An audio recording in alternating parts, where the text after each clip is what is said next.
Lo más importante ¿Entendió? sí, perfecto, es definir qué queremos decir con estrategia. Claro. Hemos llegado a un punto que definir estrategias se transforma en un hecho subjetivo y de difícil interpretación. Pero podemos pensar las estrategias. Claro. Es decir, ¿cómo pienso una estrategia? ¿Y qué diferencia una estrategia de un acto táctico? Y la gente inmediatamente se va al largo plazo, a lo grande, a lo difícil, a lo complejo. No, es más simple, es intangible, inconexa, desestructurada e imprevisible. Todo lo que reúne esas características pertenece al mundo de la estrategia. Es como decía Saint-Exupéry, lo esencial es invisible a los ojos. Claro. Entonces vamos a usar la palabra estrategia para tratar lo esencial. Si la definimos correctamente e interpretamos qué es lo que estamos diciendo, estamos trabajando en el mundo de la estrategia. El mundo siempre trabajó en la estrategia, toda su vida. Y la estrategia es una mezcla rarísima de materias difíciles de comprender.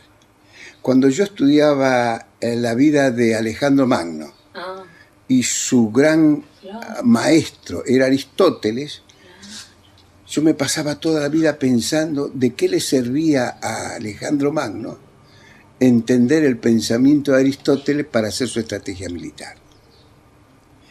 Y con el tiempo uno viene avanzando, ¿no? Y va empezando a intentar comprender las cosas. Y entender el mundo también. Y yo hago tres niveles. Las cosas se saben, eso es táctico. Ahí están los economistas, los militares, los contadores, los abogados, están en lo que se sabe, cada uno en su campo. Sí. Luego a lo que se sabe hay que entenderlo, que no es lo mismo saber que entender. Totalmente. Y mucho más difícil es comprenderlo. Entonces cuando usted viene la formación universitaria en forma progresiva, usted va viendo que la Argentina se queda en el nivel del saber. No del hacer. No del hacer. Que es distinto. Y no del entender. Claro. Cuando usted entra en el entender, va a ir a una universidad como la que yo fui, y el entender significa resolver los problemas. Nunca le van a preguntar ninguna ley ni ningún acto científico. Estudiaste y resolver lo que hay que hacer. Exactamente. Claro.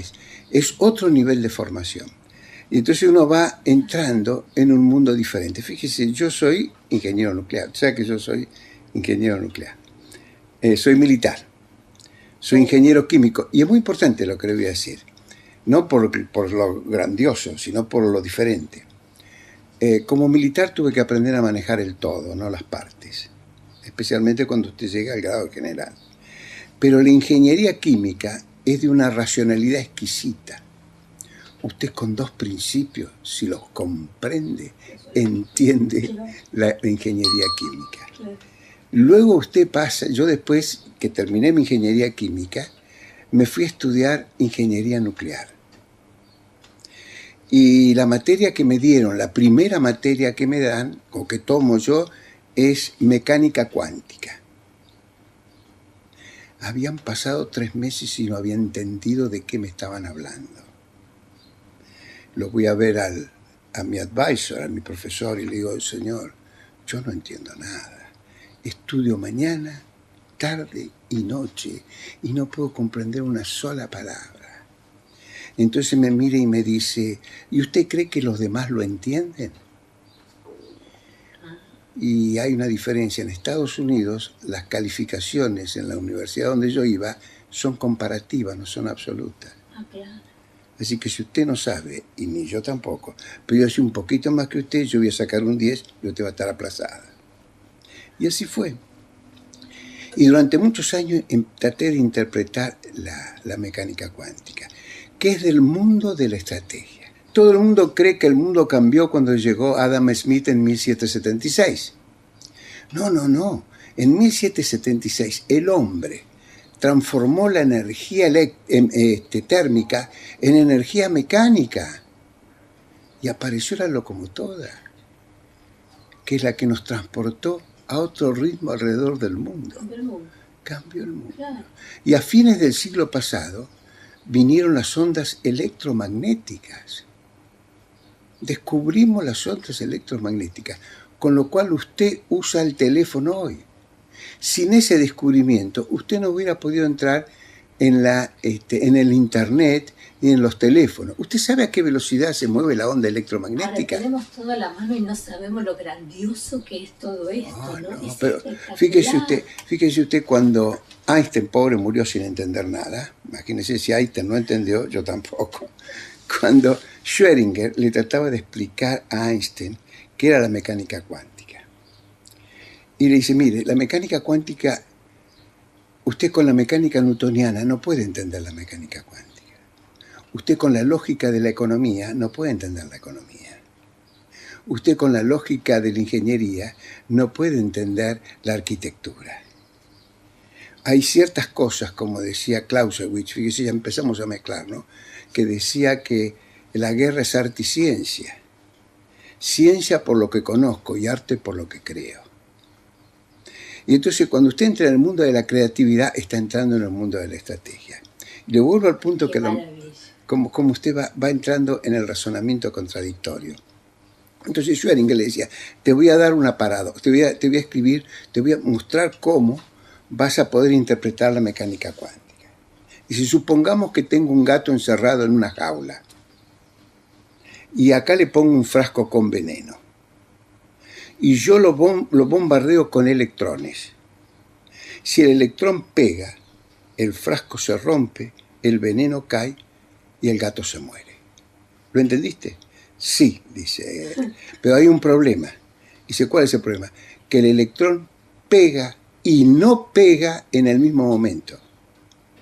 Por lo tanto, el frasco va a estar roto y no roto en el mismo momento. Y el gato va a estar vivo y muerto en el mismo momento. ¿Y eso qué significa? Significa que el mundo es blanco y negro en el mismo momento.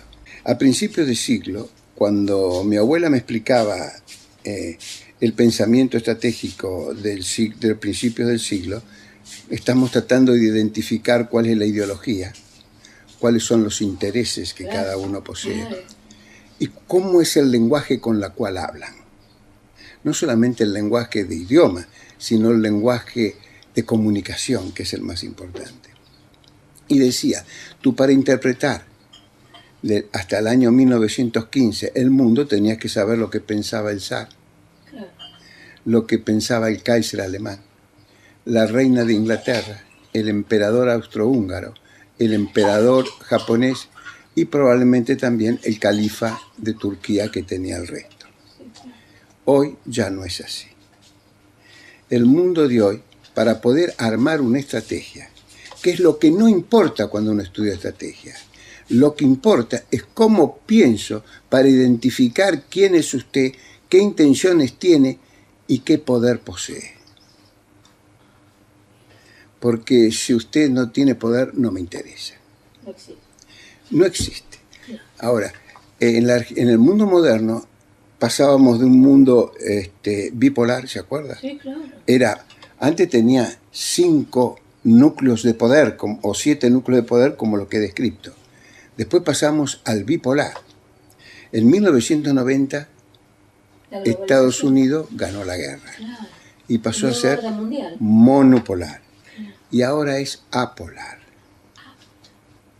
No hay uno, sino hay muchísimos.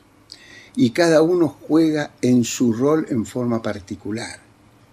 Y que es muy difícil de interpretar. Ahora le voy a decir por qué yo divido en el libro. Digo, bueno, todo esto siempre existió, pero ahora más que nunca. Usted va a ver que hay una disciplina que yo llamo el management, que en la universidad se le suele decir ciencia de la administración o conducción.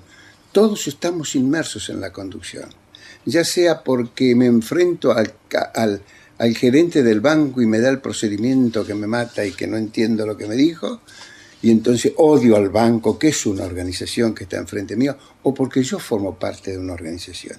Y mi vida se ha transformado en un conflicto interorganizacional. Cuando saca el pasaje para ir a Europa y entonces si tiene o no tiene el pasaporte, Y cuando uno discute, y discute contra el Dios sistema, es el Dios que le va diciendo a la chica qué procedimientos han quedado establecidos y cómo se van moviendo el procedimiento. Y el procedimiento dice, no señor, acá dice que si usted no tiene 10 pesos, queda rechazado. Y antes uno iba al banco y resolvía sus problemas con el gerente del banco. Totalmente.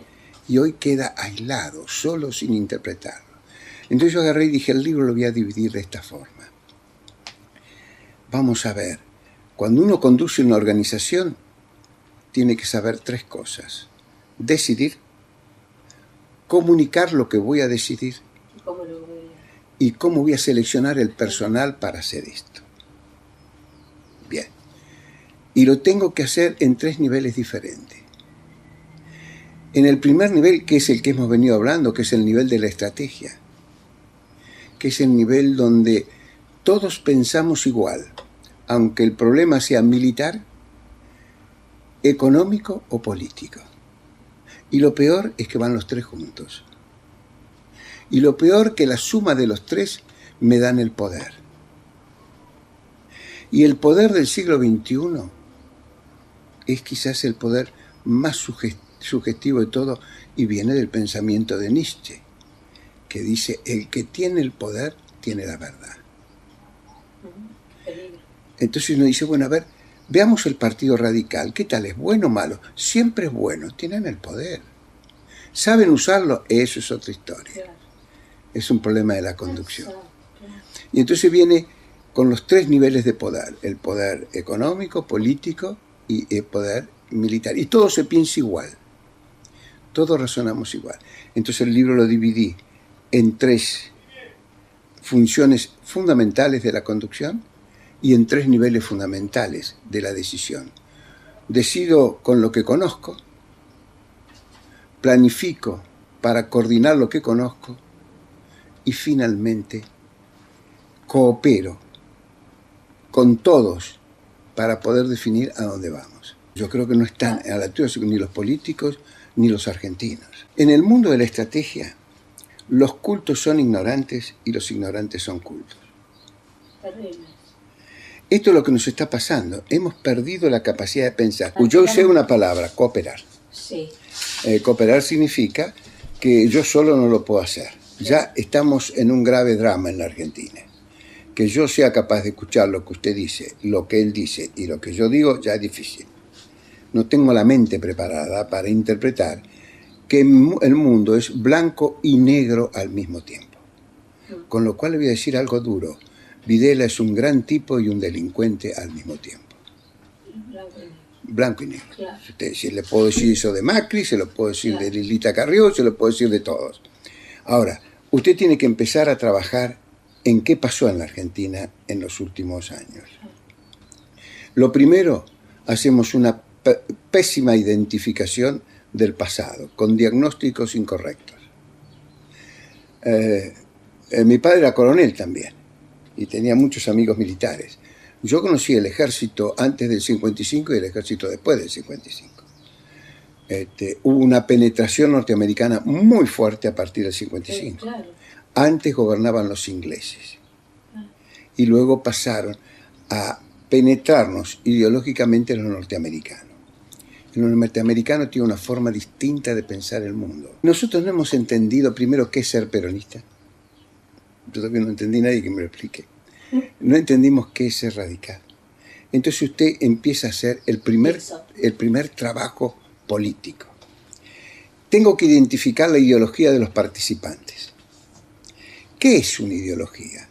Es un pensamiento que me mueve con fuerza a la acción. No es un pensamiento sin fuerza de acción. Eso no es ideología, eso es filosofía. Lo que me mueve es ideología. ¿El líder o lo que dice? Lo que yo siento. Lo que usted siente. Y yo tengo que percibir cuál es esa ideología, que es un trabajo dificilísimo, porque no sé qué es lo que lo mueve a cada uno. Entonces, primera tarea es identificar ideológicamente los componentes. Y tengo que definir los actores. Puedo poner el actor radical, quizás con cuidado, porque Irigoyen no es Alfonsín. No, claro. Ahora, Pero no era Menem. Claro, nada es igual, pero debe haber algo en común que los une. Esa es la construcción ideológica.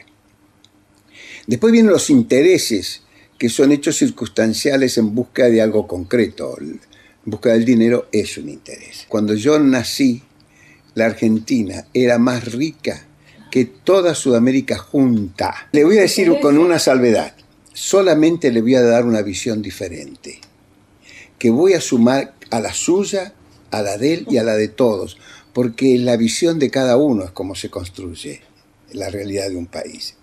Pero no nos neguemos nuestra propia realidad porque estamos muy mal. Yo tenía un amigo de mi padre que decía, cuando yo me ponía a hablar de política, bueno, dice, hijo, ¿tú quieres saber de política? Sí, le digo. Bueno, cuando tú me respondas, ¿por qué a un militar peronista lo persiguen los militares por ser peronistas y los peronistas por ser militar? Habrá respondido a la pregunta más profunda de la historia argentina. Liberales y católicos. Pues entonces usted salió del circuito de razonamiento. Las revoluciones no son militares, son ideológicas. Cuando usted entra en el mundo de la ideología, entra a comprender muchas cosas.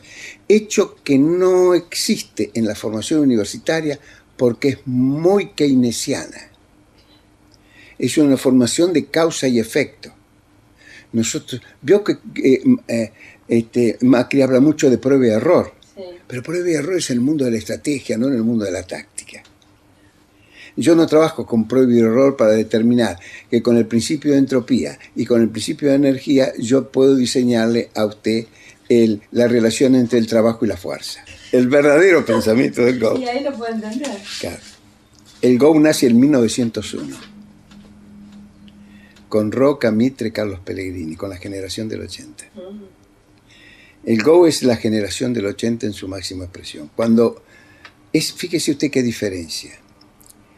Cuando Roca lo llama a... yo todo esto lo sé porque eran todos compañeros de mi padre o jefes de mi padre. Todo esto lo tengo de visión directa, no de historiadores que me quieren relatar los hechos. El estratega no relata hechos, interpreta intenciones. Ya estamos entrando en el mundo de la estrategia. Solo me interesa su intención y qué poder tiene y qué coraje tiene para ejecutar su intención. No me interesa lo que usted tiene. La plata no importa, sino lo que cree usted que yo tengo de plata y que sirve para poder.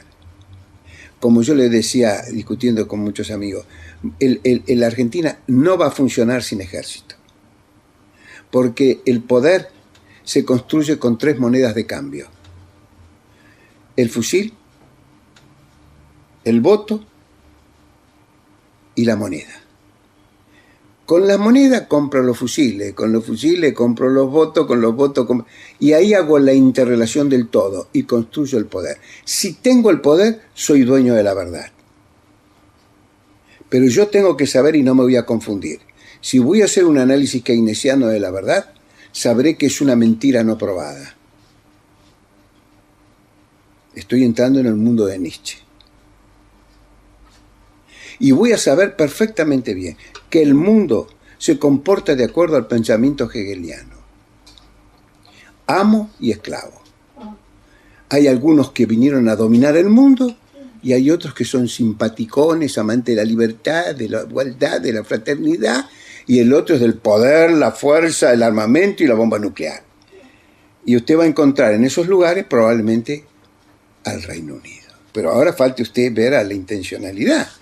¿Cuál es el poder? ¿Qué pueblo tiene construcción de poder y qué no tiene construcción de poder? Vayamos allá al centro del pensamiento argentino.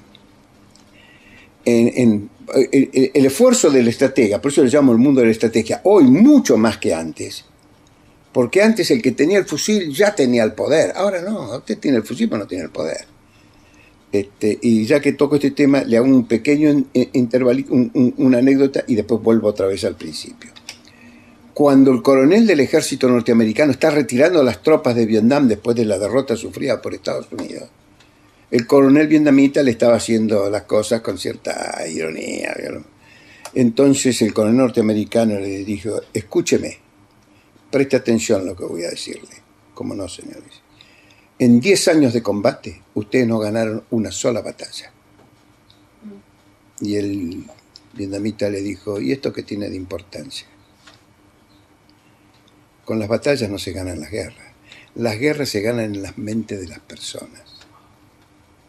Nosotros le ganamos la guerra en Nueva York, no en Vietnam. Cuando ustedes se convencieron que no tenían que pelear más, yo gané la guerra. Este es el pensamiento. Cuando en 1901 Roca lo llama a general y le dice, señor, Riccieri, señor, mire lo que es este ejército, corruptos, ladrones, sinvergüenza.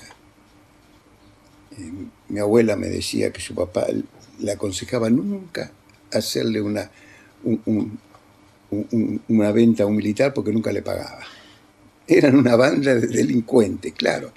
El ejército había peleado la guerra del Paraguay, había venido con éxito tras éxitos, y entonces se creían los dueños del mundo y eran de una corruptela y una vagancia insostenible. Esto puede haber pasado hoy o no, de acuerdo a la mente que quiera usted analizarla.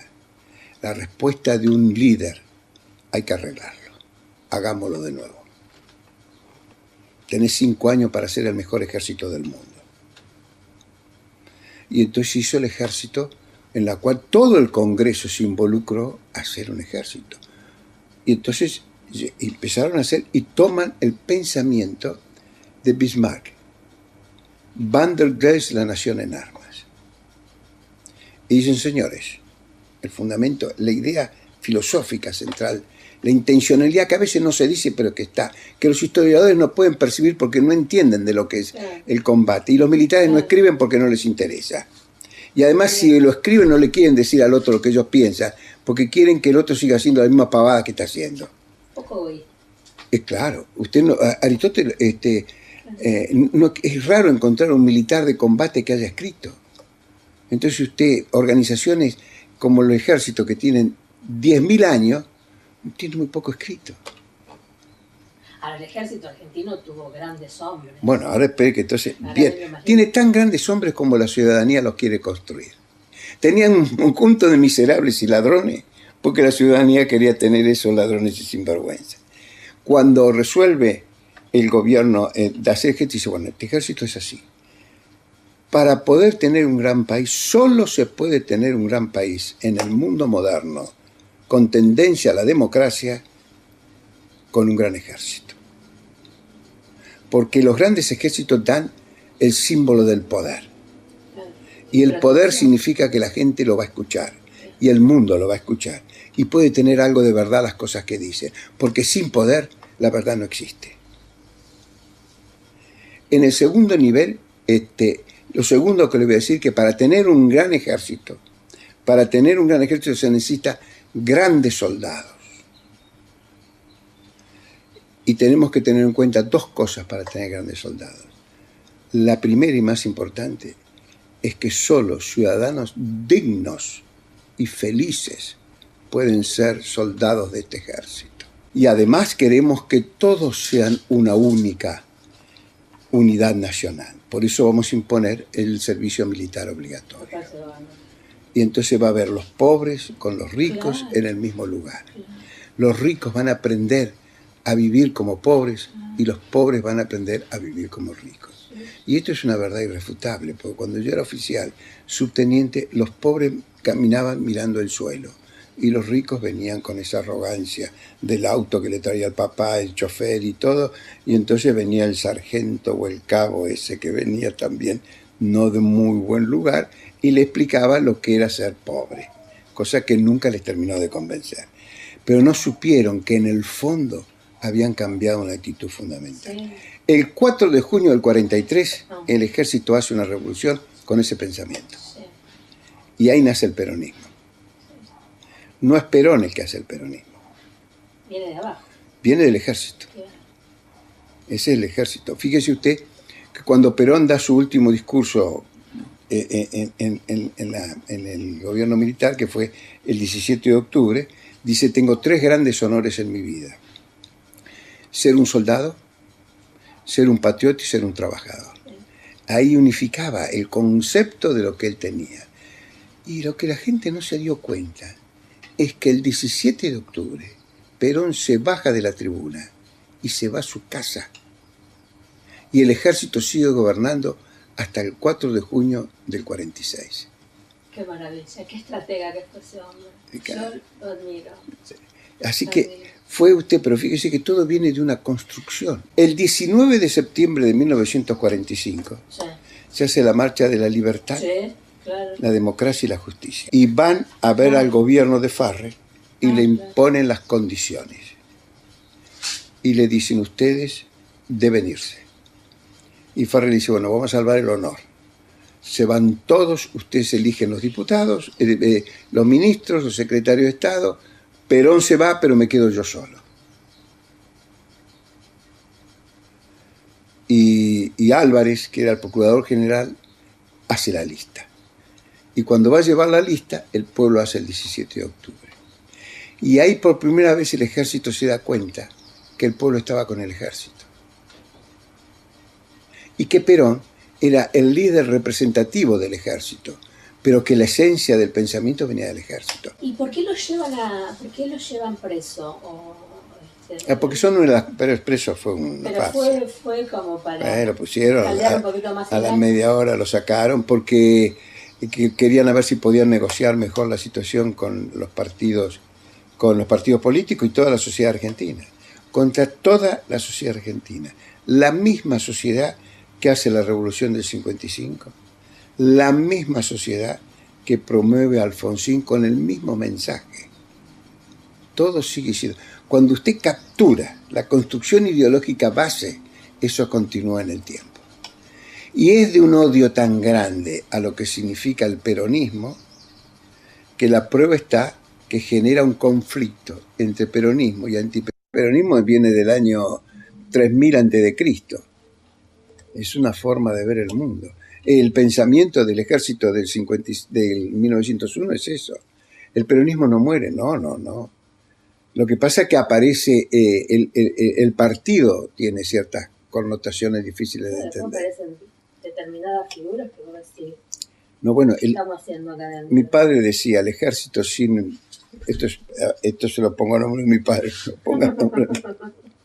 Para mi padre decía que el peronismo sin el ejército no existe. Y el ejército sin el peronismo tampoco. Yo fui asesor de Alfonsín. ¿Y? El radicalismo en esa época poseía un odio ancestral, sin haber interpretado los fenómenos que habían pasado. No, mire, en el ejército desde el año 55 hasta el 83, si usted era peronista no pasaba de grado de capitán. Si usted era radical podía llegar a general. El poder estaba en el mundo, en esa unidad antiperonista, que se peleaban también entre ellos y no podían construir un poder consistente. Ellos hablan de Ilia, que a mí me pareció un tipo extraordinario, pero no era un demócrata. Hablan de Frondizi, que también me pareció un hombre fantástico, pero no era un demócrata. Y fíjese qué coincidencia. En los últimos 70 años tuvimos 4 presidentes radicales. 2 buenos y no eran demócratas. Y 2 más o menos eran demócratas. Alfonsín era un demócrata. De la Rúa ganó por democracia. Pero Frondizi no, ni tampoco Ilia. Pero fueron 2 buenos. Y finalmente los argentinos no entendemos el problema. El problema es sencillo. Mira la situación actual que tenemos. El ejército son asesinos. Los jueces son corruptos. Los políticos son ladrones. En la policía ya es una suma de todo. Ahora yo pregunto, ¿piensan armar un país con ese perfil de gente? Porque el drama empieza con los políticos también. Si yo soy el que lidero el juego, o los convenzo a ustedes que los militares son asesinos, o duro media hora. Porque si el pueblo creyera que los militares fueran buenos, dura media hora los políticos. Entonces, pero también tengo que estar seguro que los jueces sean corruptos, porque si no son corruptos termino en la cárcel, porque no hay manera que me salve. Entonces nos hemos transformado en un organigrama de poder de difícil definición. Hay que ser bien claro. Está el peronismo y está el antiperonismo. ¿Vos qué pensás? ¿Vos qué pensás? A veces, fíjese usted, Macri es el que más se acerca al peronismo. Pero tiene que pactar con el radicalismo, que es el que más nos aleja del peronismo. Cuando usted le hacen un diagnóstico equivocado, es difícil resolver el problema. Nosotros tenemos permanentemente un diagnóstico equivocado. El odio existe. Yo soy militar. Tengo muchos títulos, soy doctorado en la mejor universidad del mundo, lejos. Porque el MIT es lejos la mejor universidad. Pero soy militar. Y entramos en desgracia. ¿Cómo entramos en desgracia? No pueden entrar en desgracia. Nunca pueden. No, porque entonces vamos a entrar a juzgar. Vuelven a la década del 70. Total. Bueno, ¿y cuál es ese proceso? ¿Por qué eso? Vamos a ver diagnóstico 1. Total, no cuesta nada y es barato. ¿Usted cree que el Reino Unido está alejado de todo esto? No. El Reino Unido va a venir por lo que siempre fue su intención. El dominio de los mares. Claro, la Antártida. Y por eso fue el enemigo número 1 de Estados Unidos siempre, hasta el año 1940. Y bueno, ellos están por el Atlántico Sur, Antártida, Argentina, Malvinas, y probablemente intentan quedarse con la Patagonia, algún otro lugar. Propongo en el libro, hago un análisis de lo que significa la construcción ideológica de los pueblos. Yo trabajo en las empresas privadas. Yo tengo una empresa de telecomunicaciones y a veces trabajo con mi hija en algún tema relacionado. Mi hija maneja una empresa de headhunters, que son de búsqueda de personal, muy interesante. Y a veces aparece alguien que quiere algún tipo de asesoramiento, cosa que yo doy muy poco porque mi asesoramiento es muy particular.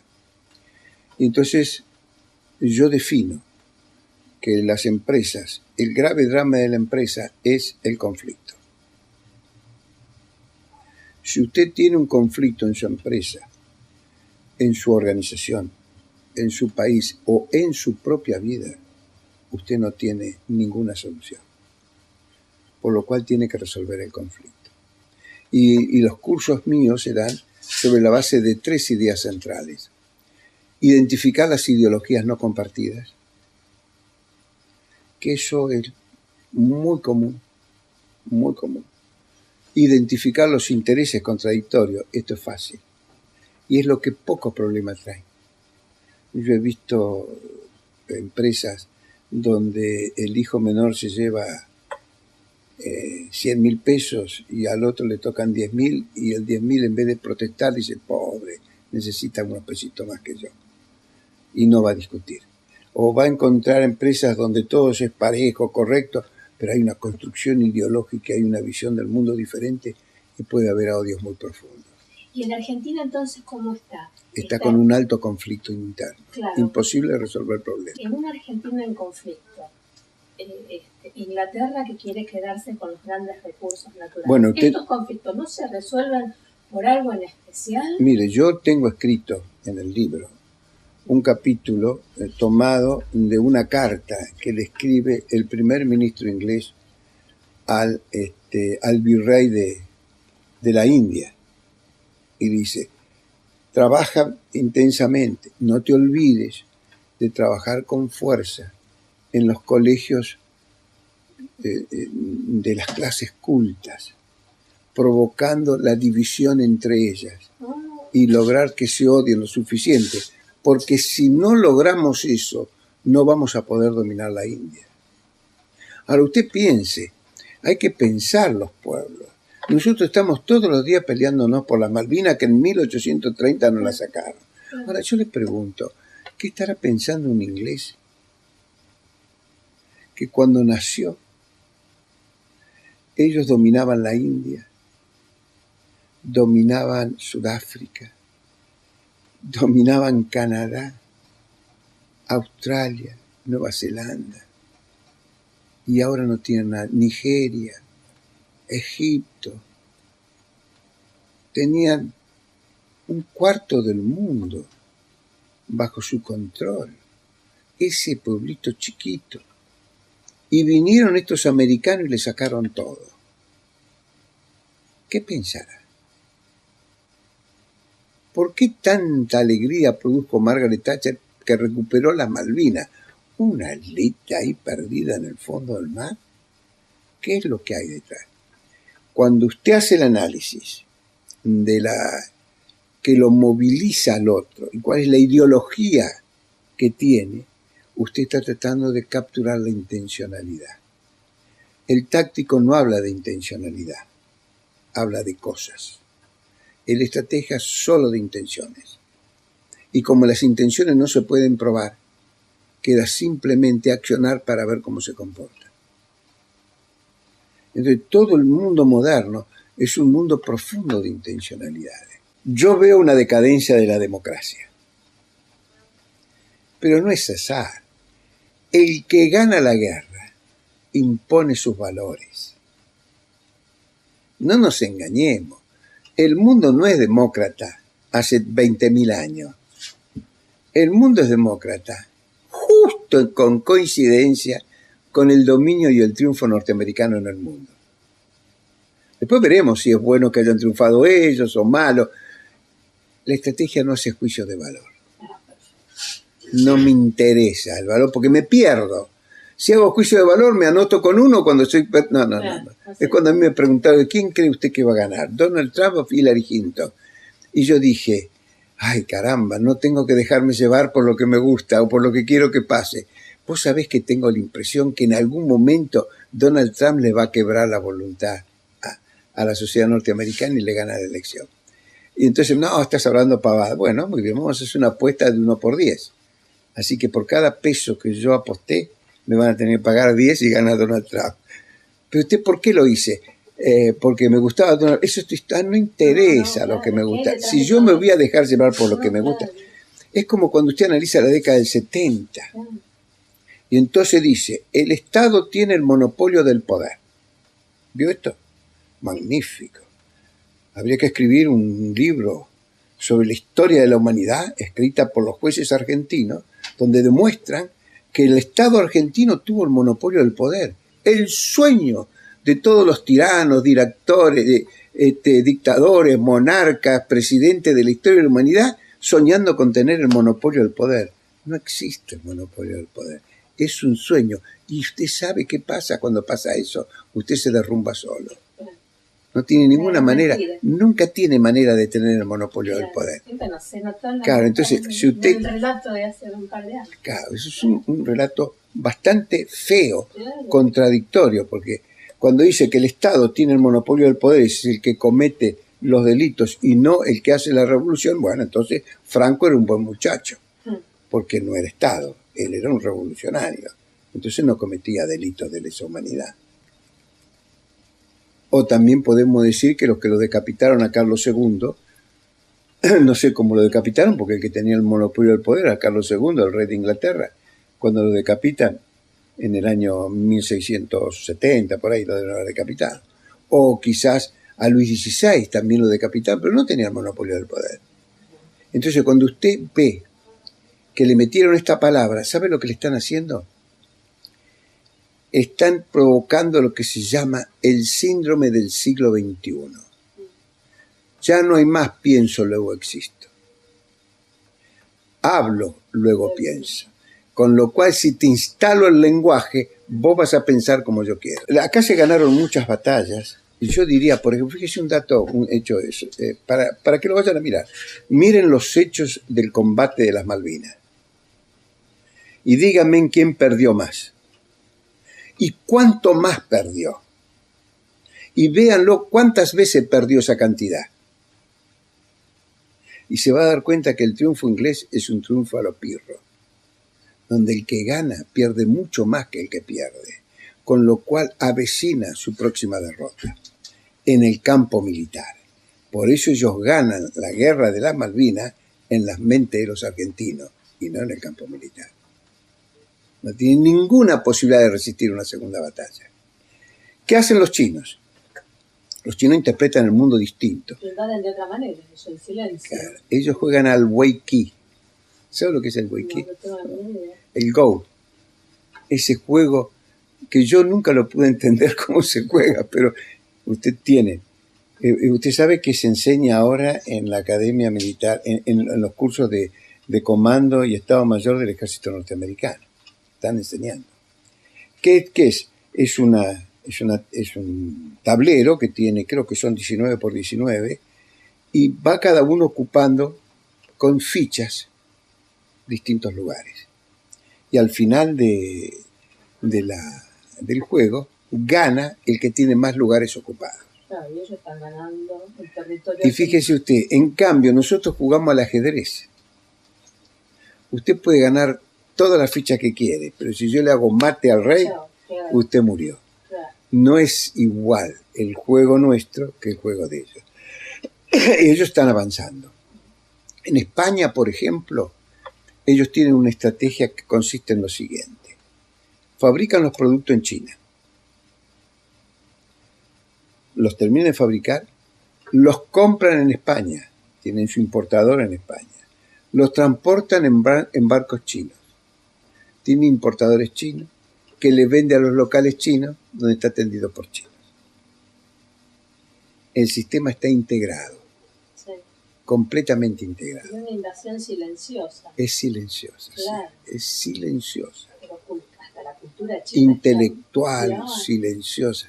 Sí. Esto lo dicen muy bien los españoles, ¿eh? Sí, sí. Y España no sabe cómo resolver este problema.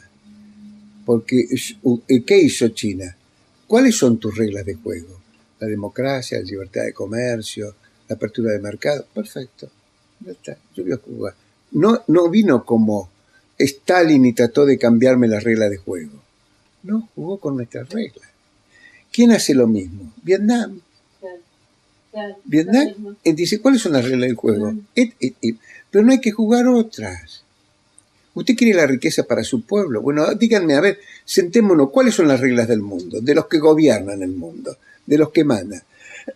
Son estas son las que juego. Ahora voy a tratar de jugar lo mejor posible para mí, pues yo no puedo jugar otras reglas que no sean las que tienen el poder, porque el poder impone la verdad. Yo luego, para ver si de una vez por todas nos identificamos, que nuestro problema es una confrontación ideológica y económica, que lleva a vender cualquier cosa con tal de ganarle al otro y se transforma en un drama económico.